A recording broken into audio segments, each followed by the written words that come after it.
ate. Hoy, Blazer, kaya naman suot mo na naman. Kasi interview ko kanina sa trabaho ko eh. Sorry Pambira ka naman, lagi ka na nanguha nang hindi ka nagpapaalam Hoy, okay ka naman mag-react para sinult lang naman yung blazer mo. Importante naman, Huwag kang galit-galit dyan.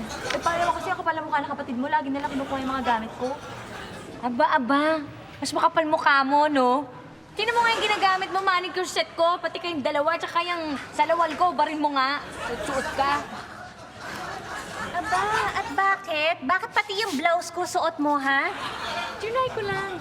Alam mo, parehas kayo ng kapatid mo, hindi marunong magpaalam eh. Tsaka bakit hindi pinapakilaman yung gamit ng pinsan ko, ha?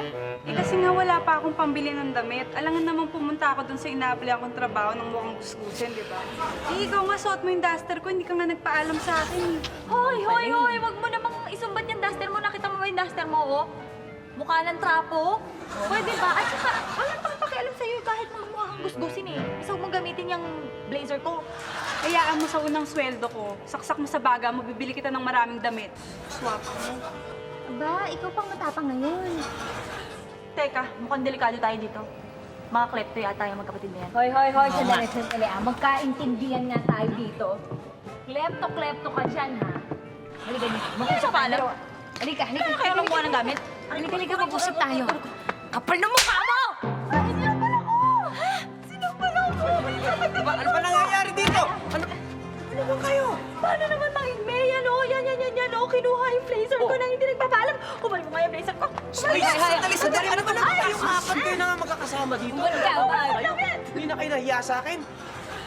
Bakit nga ba? Ano naman kayo niram niya yung blazer mo? Basta, huwag ka muna sumambat mang igme. Ito talaga, barin mo na to, ha? Ikaw pinilit mo kahit na hanggang dito na sa'yo, ha? Ikaw ba rin yung blouse ko, ha? At saka ikaw, kaya barin mo yung duster ko, ha? Akin na yan. Ano ba naman kayo? Tumigil nga kayo! Ha? Ay, naku, mang igme, Ayun na basta. naman ko hiniram na yan at hiniram niya yan! Ha? May problema ba doon? Basta, tumabig ka siya. Tumigil ka!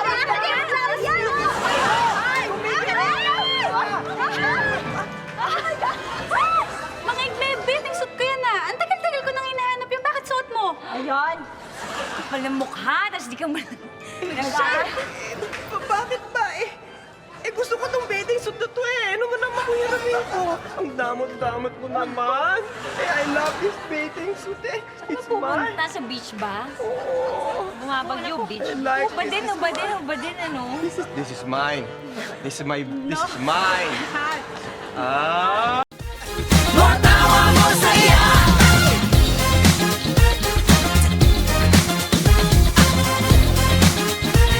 More